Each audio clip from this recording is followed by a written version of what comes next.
période depuis le début de l'année, une période jusqu'au 20 mars.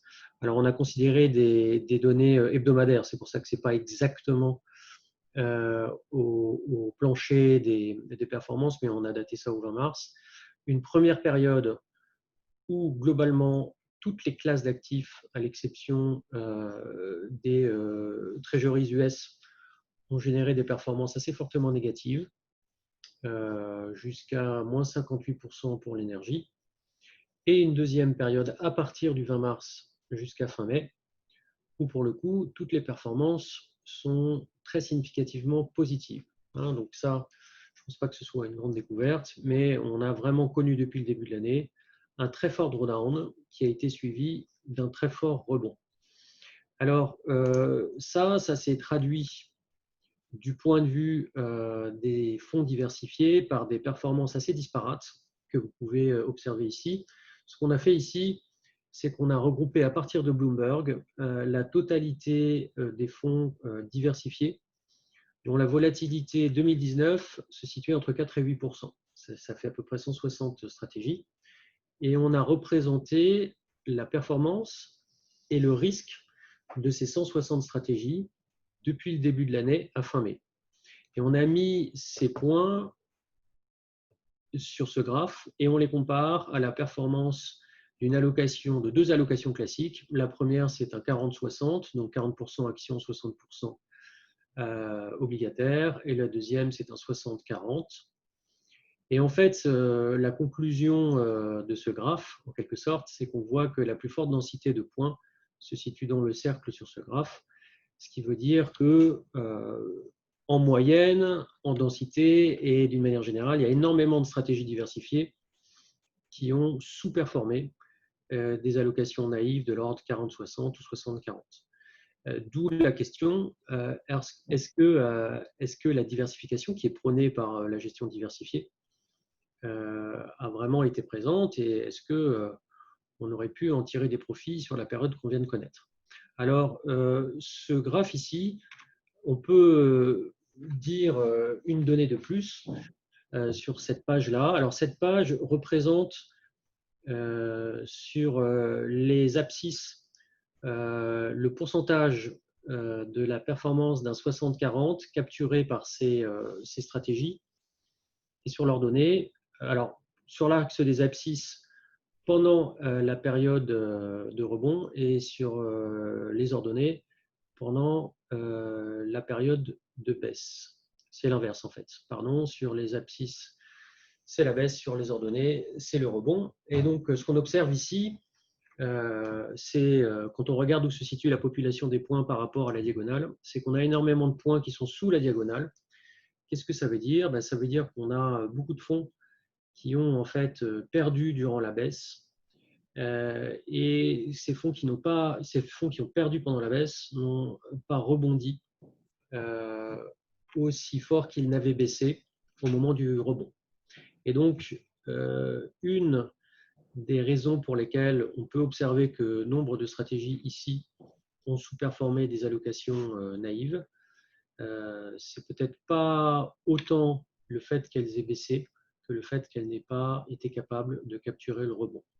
Et ça pose la question du process d'investissement sur la gestion diversifiée.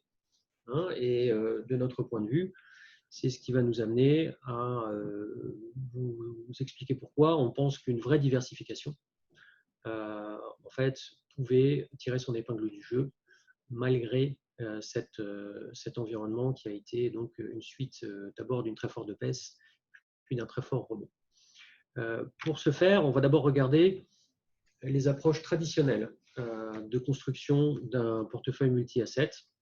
Et c'est là que je passe la main à Thierry, qui va ouvrir la partie un peu théorique avant qu'on regarde les résultats. À toi, Thierry. Oui, donc effectivement, ça va être une partie un petit peu plus théorique qui essaye de représenter les fondations de notre approche, qui est donc basée sur la diversification. Donc on va contraster ça avec l'approche traditionnelle. Donc l'approche traditionnelle, on va la diviser en deux parties. Une première partie, c'est ce qu'on appelle l'allocation stratégique, qui est basée sur des hypothèses de long terme. C'est pour ça, par exemple, quand on vous a montré un 40-60 et un 60-40, c'est complètement issu de cette approche-là. Et la deuxième solution, la deuxième pratique, qui n'est pas exclusive, on peut faire les deux en même temps, c'est d'avoir une allocation tactique. Donc, dans une allocation tactique, on a des signaux, on a des prévisions macroéconomiques. Et ce qu'on essaye de faire, c'est de se dire, le marché est dans le déséquilibre, on a un mispricing, on va l'identifier et on va espérer qu'il va être corrigé dans l'autre sens. Ah, ok, donc on va passer à l'allocation stratégique classique, donc celle qui informe les 40-60 et 60-40 dont on parle. Donc généralement, toute cette gamme de benchmark 40-60, etc., vient d'une approche dite de cycle de vie, avec l'idée que la volatilité des actions va diminuer plus l'horizon est long. C'est-à-dire que les actions à 30 ans ne seront jamais battues par les bonds, alors que sur une année, ça peut très bien arriver. La même chose pour les treasuries, etc., corporate ou treasuries. Donc, c'est l'idée fondamentale qui sous-tend toutes ces approches, qui est de dire on va démarrer avec un mix de l'ordre de 60-40 qu'on va diminuer au fur et à mesure du temps. Et le problème de ces approches qui sont assez bien conceptualisées depuis au moins les années 70, c'est qu'il y a eu la première crise financière, donc la Global Financial Crisis en 2008, et qu'en fait, ensuite, on a regardé, les académiques ont regardé un petit peu ce qu'il en était maintenant de ce qu'on savait sur les performances à long terme des actions contre les bonds, puisqu'ici on parle multi-assets, mais on va se concentrer sur actions contre bonds, qui sont les deux classes d'actifs, donc on est certain qu'il y a une prime, c'est indiscutable. Et donc il y a deux papiers, donc un qui est très connu, mais qui est fondateur, qui est ce papier sur la volatilité des stocks, et l'autre papier qui confirme ça, mais qui est de Fama et French, qui sont quand même des références. Et ce papier sur la volatilité des stocks, qu'est-ce qu'il dit? Il dit qu'en fait, quand on mesure le risque simplement par la dispersion autour d'une tendance, si on se trompe sur la tendance, on va complètement sous-estimer le risque. Et la vérité, c'est que personne n'a d'idée sur la tendance. À long terme, en fait, il est très difficile de remettre l'incertitude dans la tendance, dans le rendement attendu à très long terme. Et une petite erreur va évidemment avoir des conséquences d'autant plus importantes qu'on s'éloigne. Donc on s'éloigne dans l'horizon. Donc la conclusion de ces approches pour nous, donc tous les modèles sont faux, ça c'est un truc classique en statistique, certains sont utiles, ça c'est la suite de la phrase, et nous on pense que ces modèles-là sont suffisamment faux pour avoir une utilité très limitée, donc ils sont très bien comme benchmark, disons, mais comme règle d'allocation, c'est un peu obsolète. Donc on va passer sur la slide suivante à une autre manière de faire les choses. Alors l'autre manière de faire les choses, c'est de dire, OK, on a mis des économistes, des statisticiens, on a une analyse du signal, on a des données, petites ou grosses, mais on a des données. Et ce qu'on va essayer de faire, c'est d'anticiper ce qui va se passer. Donc c'est ce que fait un peu tous les gens qui veulent avoir des visions du futur. On essaye de forecaster, on essaye de faire des scénarios. Et le problème de cette chose-là, une chose à laquelle on croit profondément chez Tobam, c'est que c'est impossible. Notamment, alors on va prendre l'exemple ici d'un indicateur de business conditions qui est dû à Diebold, enfin Arbaba, Diebold, Scotty. Donc c'est un indicateur qui est contemporain, qui est basé sur différents indicateurs macroéconomiques. Et ce qu'on a observé en Q1, donc c'est ce qu'on voit sur la droite de l'écran qu'on a encerclé, c'est qu'en fait cet indicateur a chuté tellement fortement que pour pouvoir représenter l'historique en même temps que le courant, il a fallu couper l'axe des Y, parce que sinon il irait beaucoup plus bas. Et donc, en fait, on observe sur ce cas-là, comme sur beaucoup d'autres indicateurs, quelque chose qui n'est jamais arrivé depuis qu'on a calculé cet indicateur, c'est-à-dire depuis 1960. Donc, dans ces conditions-là, on peut avoir les meilleurs économistes et les meilleurs modèles qui soient, mais on a une incertitude fondamentale, tout simplement parce qu'un risque systémique comme la pandémie, on voit qu'il peut arriver, mais avant qu'il arrive, on n'a aucune idée de comment l'économie ou le marché va réagir. Et ce n'est pas un reproche qu'on peut faire à un économiste ou à n'importe qui, c'est simplement quelque chose qui est fondamentalement imprévisible. Donc on sait qu'il y a un débat aujourd'hui sur le tel risque, etc. Pour nous, le tel risque, c'est une partie complètement naturelle du marché. Ce n'est pas quelque chose qu'on peut supprimer à l'avance, c'est quelque chose avec lequel il faut vivre. Et donc toutes les promesses d'une allocation qui soit flexible et qui puisse essayer d'éviter ces choses-là en timant le marché, etc., nous n'y croyons pas trop fondamentalement. Donc, si on peut passer à la manière dont on fait les choses de notre côté. Donc, en fait, nous, ici, on s'est un peu mis dans une impasse, si vous voulez, puisqu'on dit d'un côté, structurellement, on ne pense pas qu'il y ait vraiment de vision à long terme des rendements structurels d'une classe d'actifs contre une autre. Et tactiquement, on pense aussi que c'est voué à l'échec d'essayer de les prévoir. Donc, qu'est-ce qui reste? Est-ce qu'on est capable de faire quelque chose avec l'information minimale qu'on a? Et la réponse, c'est pour nous, oui. Il suffit simplement de réutiliser ce qu'on utilise déjà dans l'equity et dans les corporates. Et c'est le principe d'investir sans prévision et de dire, sans prévision, en observant juste les dépendances entre les actifs, on va essayer de maximiser cette chose qu'on appelle la diversification. Donc, dans notre cas, ce qu'on va faire, c'est qu'on va partir de stratégies diversifiées au niveau des classes d'actifs et on va ensuite les assembler de manière à rester diversifiées au niveau de plusieurs classes d'actifs ensemble. C'est pour ça qu'on peut dire que notre stratégie, elle est bottom-up driven. On n'a pas de vue macro, on sait juste qu'on a des portefeuilles qui sont soit actions, soit corporate, qui sont bien diversifiés et on va les mettre ensemble pour continuer à diversifier. Donc, si on passe à la slide suivante, on va voir ce qu'on appelle la diversification ici. Donc là, c'est une définition, voilà, on a swappé, mais c'est parfait. C'est une définition très générale qui dit juste la combinaison des risques divisé par le risque de la combinaison. C'est notre coefficient, c'est notre ratio de diversification. Donc concrètement, si on a un ratio de diversification de 2, ça veut dire quoi? Ça veut dire que le portefeuille est 2 fois moins risqué que ses composantes. On a réussi à diviser par 2 la volatilité des actifs qu'on met dans le portefeuille. Donc 2, ce n'est pas du tout exceptionnel. 2, c'est ce qu'on s'attend sur un portefeuille raisonnablement diversifié, quelle que soit sa construction. Et évidemment, Tobam optimisant, on peut faire mieux. La question qu'on se pose maintenant, c'est ça, c'est vrai au sein d'une classe d'actifs. Quand on a plusieurs classes d'actifs, donc plusieurs stratégies, comment on fait?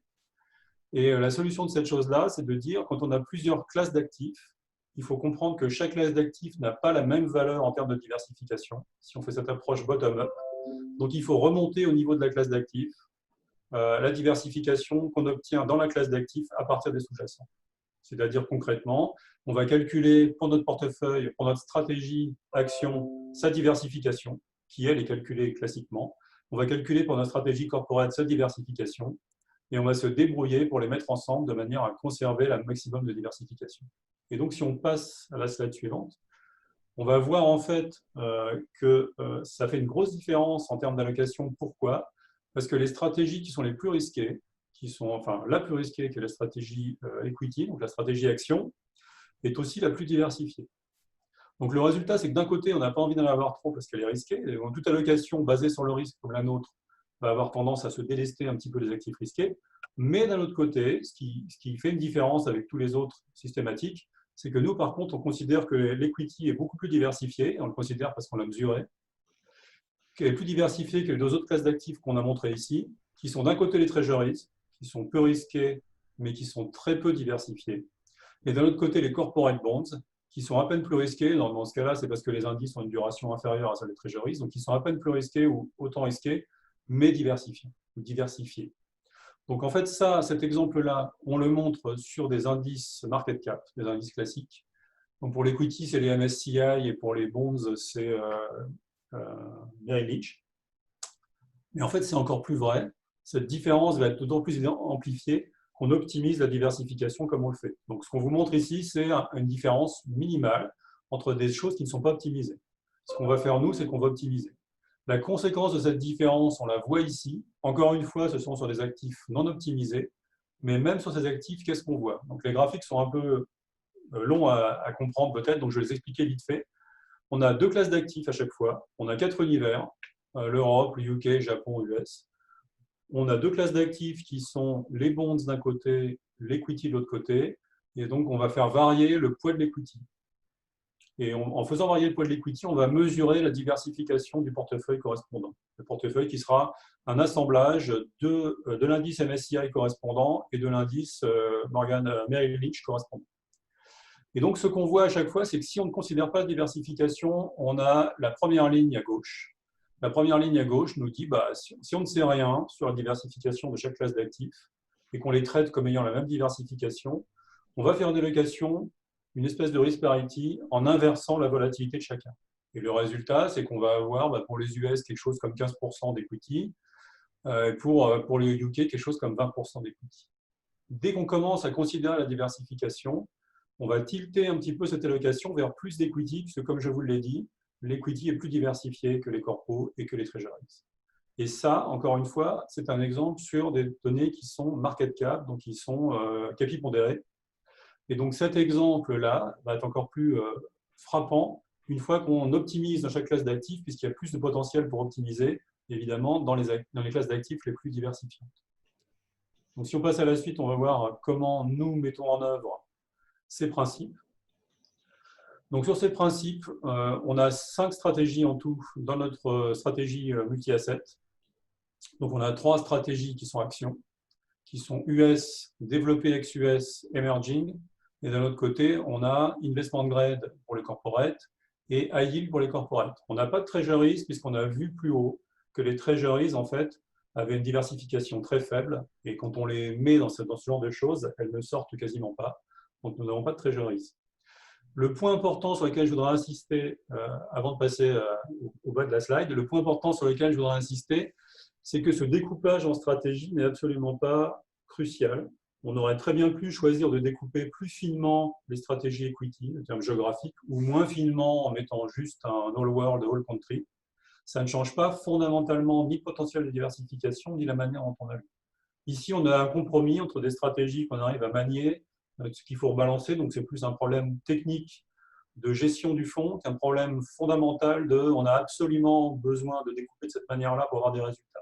Non, c'est comme on travaille sur les corrélations, si on modifie les classes d'actifs, c'est complètement neutre pour nous. Une dernière chose sur ces stratégies, c'est qu'elles sont déjà existantes chez Cobham, chez des stratégies long only qui sont sans leverage et qui sont donc 100% investies. Et chacune de tes stratégies est filtrée par un filtre SRI. Et il y a effectivement, en plus, dans chacune d'entre elles, une réduction systématique de l'empreinte carbone. Donc, sachant que chacune de ces stratégies est déjà optimisée de cette manière-là, SRI plus empreinte carbone, on n'a pas à refaire le travail au niveau du multi-asset, on a juste à les assembler ensemble. Et comment est-ce qu'on les assemble? Donc, on voit qu'on a des stratégies qui sont déjà extrêmement diversifiées. Donc, notre but, comme je vous l'ai dit, ce n'est pas de prévoir laquelle va performer. Ce n'est pas non plus essayer de faire du market timing. C'est juste de les assembler avec la formule qu'on a vue précédemment, de manière à ce qu'on conserve cette maximum diversification. Donc, notre seule règle ici, c'est de dire, sachant que ces stratégies ont telle et telle corrélation et telle ou telle diversification, on va essayer de les assembler de manière à préserver au maximum la diversification qu'on a créée au sein de chaque classe d'actifs. C'est pour ça qu'on peut dire que notre processus est bottom-up. Donc, si on passe la performance à long terme, donc cette performance à long terme, elle n'est absolument pas contractuelle parce que c'est un mélange de backtest et de live. Tout ce qu'on veut vous montrer ici, c'est qu'est-ce que ça donne la diversification sur du long terme. Et après, on va revenir plus précisément sur le risque, qui est ce que disait Christophe au début, qui est lorsqu'on a besoin de la diversification, on a l'impression qu'il n'y en a plus. Mais ce qu'on va d'abord insister, c'est à long terme, c'est quoi la conséquence de la diversification? Donc là c'est en euros, donc c'est un Sharpe ratio plus élevé que les deux benchmarks qu'on a cités classiques, donc les deux benchmarks cycle de vie classiques 40-60, 60-40, qui eux sont faits sur les indices KPI pondérés. On a une rémunération du risque qui est meilleure. Et on a une rémunération du risque qui est meilleure. Pourquoi? Parce qu'on gagne sur les deux tableaux. On a une volatilité inférieure. Cette volatilité inférieure, parce que nos sous-jacents diversifiés sont naturellement inférieurs en risque à des sous-jacents KPI pondérés, qui eux vont prendre toutes les bulles, etc. Vous connaissez la théorie. Et on a aussi une meilleure performance. Donc des deux côtés, l'explication du Sharpe ratio n'est pas simplement due au fait qu'on va beaucoup réduire le risque, elle est due au fait qu'on réduit le risque tout en augmentant la performance. Donc on a un risque qui est à peu près comparable à celui 40-60, on a une performance qui est meilleure qu'un 60-40. Et ça, encore une fois, c'est à long terme. On voit qu'on a des drawdowns, il n'y a pas de solution. On est, comme on vous l'a dit, sur une stratégie qui est fully invested à 100%. Donc une stratégie comme la nôtre, qui est toujours investie dans des classes d'actifs et qui est 100% investie et qui n'a pas de mécanisme anti-drawdown, doit se prendre des drawdowns. Et s'il n'y avait pas de drawdown, il n'y aurait pas de prime. Donc en fait, il faut vivre avec. On ne peut pas éviter le tel risque, on l'accepte, mais on voit qu'à long terme, le Sharpe ratio est bon. Passer à la suite, mais pour la suite, c'est la performance live, donc je vais laisser Christophe vous exposer un petit peu nos performances depuis les 3 ans qu'existe, un peu plus de 3 ans que le fonds existe. Merci Thierry. Donc on va passer à la performance réelle de cette stratégie telle qu'elle a été mise en œuvre depuis le 15 décembre 2016. Donc on arrive à 3 ans et demi de track live. C'est donc une stratégie qui est disponible dans un fonds ouvert de droit luxembourgeois, qui est disponible dans plusieurs monnaies, donc en dollars, en euros et en euros hedgés, qui n'a pas spécifiquement de benchmark parce que vous l'avez compris, l'allocation peut varier de manière dynamique. Et c'est une stratégie qui a obtenu 5 étoiles chez Morningstar, qui est classée 5 chez Lipper quels que soient les critères de Lipper, et qui a obtenu le label ESG luxembourgeois. C'est un fonds de droit luxembourgeois. Alors, qu'est-ce que sont les performances de cette stratégie depuis un certain nombre de périodes, sur un certain nombre de périodes? Donc ici, on vous représente la performance depuis le lancement, 15 décembre 2016, sur 3 ans, 1 an et depuis le début de l'année. Vous voyez qu'en rendement annualisé, on a des chiffres relativement stables sur toutes les périodes pour lesquelles on peut les calculer, c'est-à-dire 1 an, 3 ans et depuis le lancement, de l'ordre de 6%. Donc ça, c'est des chiffres en euros. Et on a une volatilité qui a évidemment augmenté récemment, mais on a une volatilité long terme qui est de l'ordre de 7-8%, avec une volatilité plus court terme qui est supérieure à ça. En performance depuis le début de l'année, vous voyez qu'on est légèrement négatif, puisque en euros, on a une performance de moins 1,60 depuis le début de l'année à fin mai. Je crois même qu'il n'est pas impossible qu'on repasse positif ou qu'on soit repassé positif sur le mois de juin. Donc voilà un peu ce qu'a délivré dans la vraie vie cette approche. Et si on veut avoir un sentiment quant à l'allocation, Thierry vous a décrit les 5 briques de construction de cette approche. Vous voyez qu'on vous les a représentées ici donc à fin mai en termes à la fois de poids et d'allocation de risque. Donc vous voyez qu'en termes de poids, on a de l'ordre de 65% de stratégie crédit, avec une allocation plus importante sur l'investment grade, et on a une allocation de l'ordre de 35% sur les actions, avec une allocation finalement assez équilibrée en poids entre les 3 briques d'allocation. En termes de contribution de risque, évidemment, les actions sont plus volatiles que la partie crédit, donc vous voyez que en termes de contribution de risque, on est pratiquement à parité entre les actions et les obligations. On a 52% du risque qui est contribué par le crédit et 48% qui est contribué par les actions, avec là aussi une contribution relativement bien équilibrée entre les 3 briques sous-jacentes. Qu'est-ce qui s'est passé en termes d'allocation depuis le début de l'année? Donc ici, on vous représente l'évolution à la fois en poids et en contribution de risque de chacune des 5 stratégies qui servent de briques pour l'assemblage. Vous voyez qu'au final, il n'y a pas eu des évolutions majeures dans l'allocation, à la fois, je dirais, en poids et en contribution de risque. Et c'est un des éléments qui va nous permettre d'expliquer la raison pour laquelle en fait, la diversification a bien performé depuis le début de l'année, ce qu'on va voir en fin de présentation, en particulier contre les pairs et également contre les indices classiques, puisque ce qu'on a vu, rappelez-vous, dans la première partie, c'est qu'un des problèmes des stratégies diversifiées, c'est que numéro 1, elles avaient baissé évidemment, mais numéro 2, elles avaient eu du mal à capturer le rebond. Et là, on commence à avoir une intuition sur le fait qu'un des avantages de la diversification, ce n'est peut-être pas seulement d'arriver à mitiguer la baisse, mais c'est peut-être aussi d'avoir la capacité à capturer le rebond. Une autre des caractéristiques qu'on voulait mettre en avant ici, c'était le comportement de chacune des briques sous-jacentes depuis le début de l'année. Donc, ce qu'on vous a représenté ici, c'est la surperformance par rapport à son benchmark de chacune des briques.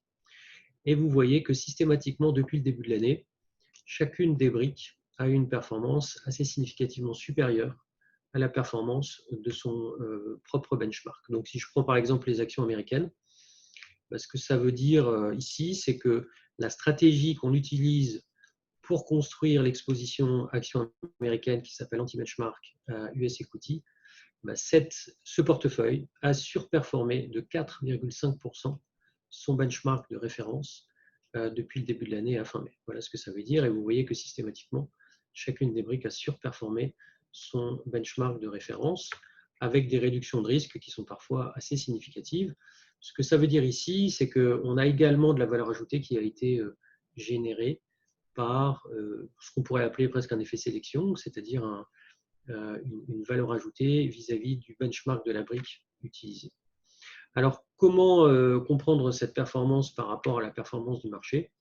On vous a représenté ici, d'abord depuis le lancement, la performance de cette approche en euros contre les pairs. Alors, qu'est-ce que sont les pairs? Ici, on a utilisé ce qui nous semble être la base de données de référence au niveau mondial aujourd'hui, qui est eVestment. Et donc, on a regardé, un peu comme on l'avait fait sur Bloomberg, les stratégies diversifiées avec une volatilité entre 4 et 8% en 2019 sur 5 ans. Et ce dont on s'aperçoit, c'est que en fait, la diversification a délivré une performance qui est très significativement supérieure à celle d'une allocation 40-60, à celle d'une allocation 60-40, et qui se situe vraiment dans le haut du panier en termes de performance par rapport à l'ensemble des pairs. Si on veut regarder maintenant le chemin qui a amené à ce point d'arrivée, ben on s'aperçoit qu'il y a eu une surperformance significative par rapport à la moyenne des pairs depuis, on va dire, à peu près mi-2018, que cette surperformance s'est accrue au cours de 2019. Vous voyez que le drawdown existe sur la stratégie au moment du drawdown, et qu'en revanche, le rebond a été significativement plus important. On essaye de caractériser un peu le comportement dans les slides suivants, dans les périodes de drawdown, puisqu'on sait que c'est un des critères importants, c'est le comportement dans le drawdown et qui suit le drawdown. Donc ici, on va reprendre les paires telles que définies au départ. Donc dans Bloomberg, avec une volatilité entre 4 et 8% en 2019, dans la catégorie allocation diversifiée. Et ce qu'on a fait ici, on a pris ça de manière systématique, on s'est dit, on va observer tous les drawdowns supérieurs à 10% depuis 2005, c'est-à-dire depuis qu'on a des chiffres simulés sur la stratégie, et on va observer le comportement de ces stratégies vis-à-vis de notre stratégie, vis-à-vis de l'ensemble des stratégies, vis-à-vis de la moyenne de ces stratégies et vis-à-vis d'un 60-40. Et ce qu'on observe systématiquement, alors je ne vais pas commenter exactement chaque période de baisse, mais ce qu'on va observer en 2008, en 2011, en 2015, en 2018 et dans la période qui nous concerne en 2020, c'est que la diversification, la maximisation de la diversification, elle a vraiment délivré deux bénéfices. Elle a délivré un premier bénéfice qui est une baisse dans les drawdowns importants qui va être inférieure à la baisse moyenne que vous pouvez observer sur des stratégies diversifiées et dans la grande majorité des cas qui va être également inférieure à la baisse d'un 60-40. Donc ça, c'est la première dimension, c'est la dimension qu'on observe sur cette phase-là, la phase de baisse. Vous voyez qu'en moyenne, on va avoir des phases de baisse qui vont être plus limitées que les paires et qui va être plus limitée qu'un benchmark 60-40. La deuxième dimension qu'on veut illustrer dans ces graphiques, c'est le fait qu'à l'issue du rebond, la capacité de rebond de la stratégie va également être supérieure à la moyenne de la capacité de rebond des stratégies que vous avez en termes d'allocation diversifiée et à la capacité de rebond telle qu'illustrée par un benchmark 60-40. Et ça aussi, c'est une chose que vous allez voir de manière relativement systématique au cours du temps. Donc, pourquoi on vous montre ça? Pour revenir à notre sujet de départ et arriver à la conclusion, qui est de dire, c'est vrai qu'il y a beaucoup de stratégies diversifiées ou d'allocations qui ont fait moins bien que des stratégies naïves d'allocation 40-60 ou 60-40. Il nous semble, chez Tobam, qu'une partie de l'explication pour cette contre-performance, en tout cas depuis le début de l'année, elle est liée à ce qu'on a vu au départ, qui est que beaucoup de ces stratégies, en fait, ont pris la baisse parce que finalement, la baisse, elle a été quand même généralisée et elle était extrêmement difficile à prévoir et que donc les stratégies qui sont assises sur une fonction d'utilité qui consiste à essayer de prévoir le futur pour décider des allocations ont été surprises par l'événement Covid. Et à contrario, et à la suite de cette baisse, eh bien, en fait, beaucoup de stratégies n'ont pas été en mesure de capturer le rebond, notamment parce que beaucoup de ces stratégies avaient été désensibilisées aux actifs risqués. Et qu'une méthode, il y en a probablement d'autres, mais peut-être qu'une bonne méthode pour tirer vraiment parti des bénéfices de la diversification, c'est de se contenter de maximiser la diversification de manière à essayer de mitiguer le drawdown quand il arrive et aussi de manière à être en capacité de capturer le rebond à l'issue du drawdown. Voilà. Et c'est ça qui nous amène aujourd'hui à être une des stratégies qui figure au-dessus de cette fameuse diagonale qu'on observait au départ et qui nous permet de dire, ben voilà, il y a quand même eu des bénéfices de la diversification dans l'événement de marché qu'on a connu. Parfois, on entend dire, en fait, tout s'est recorrélé, tout a baissé, donc les bénéfices de la diversification ont disparu dans cette crise. Notre vision à nous, chez Tobam, qui est corroborée par la performance de notre approche multi-asset, c'est qu'il y avait quand même des bénéfices à tirer de la diversification, à la fois dans la phase de baisse et dans la phase de rebond. Voilà, c'était un peu le message du jour. La conclusion, quelle est-elle? Elle est de 4 ordres. La première remarque, on en a déjà parlé, notre point de vue chez Tobam, c'est que c'est très compliqué de prévoir et qu'on a connu dans un passé récent énormément d'événements qui ont surpris, je pense, la totalité des experts de la prévision, simplement parce que, d'une manière très naturelle, la prévision est un art extrêmement compliqué et qu'on a eu dans un passé récent des événements qui étaient à proprement parler imprévisibles. Il est certain que dans le futur, on aura d'autres événements imprévisibles. C'est pour ça que chez Tobam, on a adopté une solution d'allocation qui s'extrait de la problématique de la prévision et qui consiste simplement à maximiser la diversification sans chercher à prévoir d'aucune manière. Cette maximisation de la diversification, elle a des bénéfices, c'est ce qu'on vient de voir, et à l'arrivée, elle a comme objectif non seulement de générer de la performance, mais aussi de générer cette performance avec moins de risques. Et elle a un troisième bénéfice qu'on n'a pas trop illustré aujourd'hui, mais qui est un bénéfice que la diversification est diversifiante et que bien souvent, avoir une stratégie très diversifiée dans un portefeuille, c'est aussi obtenir une solution qui est très diversifiante par rapport au reste du portefeuille. La dernière remarque pour aujourd'hui, c'est de dire qu'on vous présente ici la maximisation de la diversification dans un contexte multi-actif sans contrainte. Qu'est-ce que je veux dire par là? C'est qu'on n'a pas ajouté ici de mécanismes qui auraient pour vocation à réduire les drawdowns ou à obtenir un objectif ou à tenir un objectif de volatilité. Pour autant, c'est des choses qu'on sait faire chez Tobam. Et donc, on est tout à fait capable aujourd'hui de vous offrir cette approche maximum diversification multi-asset avec un set de contraintes qui peut être propre à vos contraintes en tant qu'organisation. Et donc, on sait inclure des mécanismes de limitation des drawdowns ou de mise en place d'objectifs de risque sur les stratégies multi-actifs. Voilà un peu la nature du message. On a presque tenu le temps. Donc, je vais maintenant m'intéresser aux questions et aux réponses. Alors, la première question nous dit, un peu le message que j'essayais de vous délivrer là, nous dit en fait, tout a baissé dans la phase de baisse, donc quel est le bénéfice de la diversification dans ce cadre-là? Alors, j'espère qu'on a répondu déjà partiellement à cette question.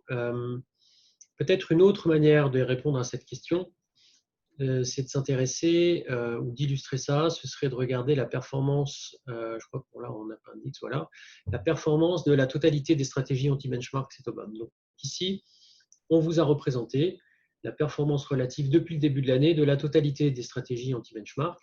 Alors vous voyez que le multi-asset en l'occurrence, il est présenté en dollars, mais que nous, on vous a présenté les chiffres pour la même stratégie. Et vous voyez quand même que depuis le début de l'année, on peut dire qu'il y a eu des bénéfices à la diversification, que ce soit sur la classe d'actifs actions, qu'on voit ici, ou que ce soit sur la classe d'actifs obligataires qu'on représente ici. Vous voyez que ce n'est pas tout à fait vrai de dire que tout a baissé de manière indifférenciée pendant la crise qu'on a connue, ou que tout a rebondi de manière indifférenciée pendant la crise qu'on a connue, puisque vous voyez que, à part la Suisse, qui est un marché très particulier, on a été capable chez Tobam de générer des excess returns qui ont été très significatifs parfois, notamment sur la zone euro, vous voyez ici, dans le contexte récent du Covid-19. Ces améliorations de performance se sont accompagnées de réductions très significatives de risque. Vous voyez ici la colonne qui fait apparaître la réduction du risque, parfois de l'ordre supérieur à 20% de réduction de risque par rapport aux indices capitaux. Voilà pour une réponse un peu empirique à la question sur la capacité de la diversification dans cette période de recorrélation des actifs. Alors, j'ai une deuxième question qui nous demande d'élaborer un peu plus sur les dimensions ESG de l'approche. Alors là, la bonne manière de répondre, c'est sans doute de revenir au slide de présentation ici et des briques. Voilà, celui-ci. Donc, on fait allusion ici à une approche ESG. Donc, je vais vous en dire deux mots. On est évidemment ravis d'élaborer plus et de vous envoyer des détails sur l'approche ESG, la mise en œuvre et l'implémentation de l'approche ESG chez Tobam dans la totalité de nos fonds. Mais si je dois élaborer un tout petit peu plus, sachez donc que les initiatives ESG qui sont mises en œuvre chez Tobam sont mises en œuvre dans la totalité des stratégies qu'on gère. Donc évidemment, y compris les 5 stratégies qu'on vous présente ici, les 3 stratégies actions et les 2 stratégies obligataires, qu'elles s'appuient sur 3 piliers. Un pilier qui est un pilier d'exclusion systématique dans la totalité de nos stratégies, exclusion sur la base d'une liste d'exclusion qui est propriétaire à Tobam et qui a été initiée dès 2007 via la liste d'exclusion du Fonds souverain norvégien. Ce qui fait que depuis maintenant 2007, et de plus en plus au fil du temps, on a exclu un certain nombre de thèmes, qui sont des thèmes en général alignés sur les grands traités internationaux. Et pour l'illustrer, je vais vous en donner 2. Le premier, c'est qu'on exclut le tabac systématiquement de tous nos fonds depuis 2010 chez Tobam. Et le deuxième exemple, c'est que depuis 2016, on exclut les entreprises, ce qu'on appelle le coal-related businesses, donc les entreprises dont plus de 30% du chiffre d'affaires sont générés via le charbon. Et ça, on le fait depuis 2016. Donc, on pense qu'on a une politique d'exclusion qui a un caractère assez précurseur par rapport à bon nombre de nos pairs. Ça s'accompagne d'une politique de réduction systématique de l'empreinte carbone de nos fonds. Donc, ce sur quoi on s'engage chez Tobam, c'est que chacune des stratégies va à minima réduire l'empreinte carbone d'au moins 20% par rapport à son benchmark capi pondéré de référence. Notre stratégie action américaine, elle va réduire d'au moins 20% l'empreinte carbone par rapport au MSCI USA, etc., etc. Et donc, comme produit d'assemblage à l'arrivée, vous avez un produit d'assemblage qui, évidemment, mécaniquement, va également réduire l'empreinte carbone vis-à-vis d'un benchmark diversifié. La dernière dimension, c'est la dimension de vote et d'actionnariat responsable, donc à la fois via du vote et via de l'engagement. Et ça aussi, c'est mis en œuvre chez Tobam de manière systématique dans nos stratégies. Voilà, je vois qu'on a significativement dépassé notre budget temps, donc je vais clore ici la présentation. Merci à tous d'y avoir assisté. On est évidemment ravis de répondre à des questions éventuellement supplémentaires. On espère avoir été clair ici et vous avoir exposé les raisons pour lesquelles la diversification fait toujours sens et fera a priori toujours sens, quelles que soient les conditions de marché. Et on espère que les caractéristiques à la fois de performance et de risque de ce qu'on a su délivrer depuis le début de l'année et depuis que Tobam maximise la diversification sont là pour en être les témoins. Merci à tous. Je vous donne rendez-vous pour un prochain webinaire dont on vous partagera le titre en temps voulu. Et évidemment, ce webinaire a été enregistré, donc vous pouvez le revoir. Il sera disponible sur le site Tobam. Et si vous souhaitez recevoir les slides de cette présentation, je vous invite à envoyer la demande par email à l'adresse suivante, client service, donc clientservice@tobam.fr. On se fera un plaisir de vous envoyer la présentation. Merci à tous, merci Thierry. Et j'arrête là la présentation de ce webinaire. Au revoir.